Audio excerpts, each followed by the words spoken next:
Senator Marshall. Thank you, Mr. Chairman. Listening to my friends across the aisle today and the rationale behind the president's budget proposal, I'm fearful the White House is using the same voodoo accounting that brought down SVC Bank. You know, I'm often asked what's the greatest threat our nation faces, and I'm here to tell you it's not Russia, it's not China, it's not North Korea, it's not Iran. And though I love the environment, it's not climate change. The greatest long-term threat the United States faces is our national debt. At $31 trillion and growing, paying almost $500 billion in interest, last year alone, this national debt is unsustainable. For 2 years, Democrat one-party rules controlled Washington, D.C., and ran up the tab, maxed out the nation's credit cards on the backs of hardworking Americans. In the first 20 months of office, President Biden has spent more than any other president in United States history. This reckless spending agenda has added another $3.7 trillion to the debt, a 13% increase, and cost hardworking families in the wave of 40-year high skyrocketing inflation, which we all know is a tax on hardworking Americans. Under this administration, energy prices have risen more than 37%, home heating fuel more than 52%, electricity prices more than 23%, gasoline more than 45%, grocery more than 19%. All the while, real wages aren't keeping up with inflation. To the Biden administration, these added costs are just a number. But to families I meet in rural America, it's their hard-earned wages that now get nearly 20% less groceries for their families than they did just 2 years ago. And now the White House gives this committee a new budget that will almost double the annual interest and soon push our annual deficit towards $2 trillion a year. And if that's not enough, they promise $4.7 trillion in new taxes, including raising corporate taxes that, as we all know, are going to be passed down to consumers, further fanning inflation. This budget issue and how we handle it will be the defining action of this committee and the 118th Congress. Let me tell you what this reminds me of. This is the equivalent of a young adult who's maxed out their own personal credit card and now, instead of cutting expenses, ask their parents for another credit card. I ask you, what parent would comply with this ill-fated request? Folks, we have to use this debt ceiling issue to pry the nation's maxed out credit card from Joe Biden's hands.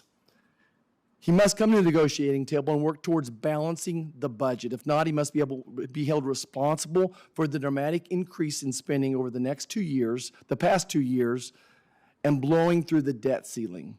He and he alone will bear this responsibility. Listen, this committee needs to take back the nation's credit card and restore the purchasing power back to the American people. I will not support any budget that does not work to responsibly balance. If the president would negotiate in good faith, this would be a different story. There's historical precedent for coupling spending reductions with increasing the debt limit. For the sake of my children and grandchildren, I will hold the line. The president will not get permission from me to increase the debt limit without real substantive cuts to our spending. I hope the members of this committee will join me.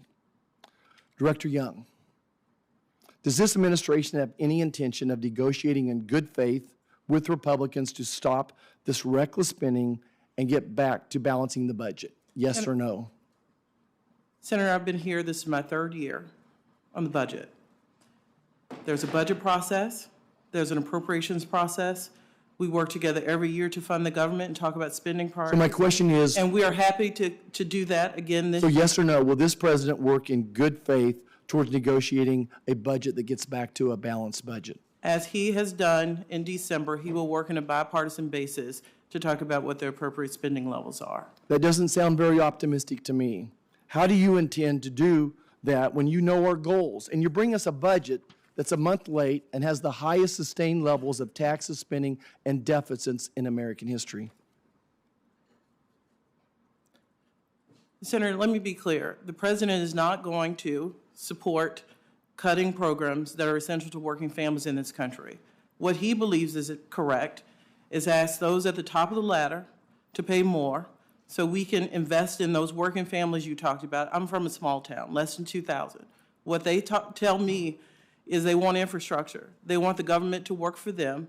This budget does that by asking billionaires who don't exist in Clinton, Louisiana, and places like it, to pay what they pay when they go to work as an effective tax rate. Last quick That's what the question. budget Whose idea was it to cut $600 million from the Department of Homeland Security when there's a raging crisis at the nation's southern border? I'm happy to give you a sheet of paper that shows the DHS budget is increased by 9%. That is not correct. There is a fee issue on passenger fees where it is literally a budget scoring issue where DHS will keep passenger fees rather than give them back to the Treasury.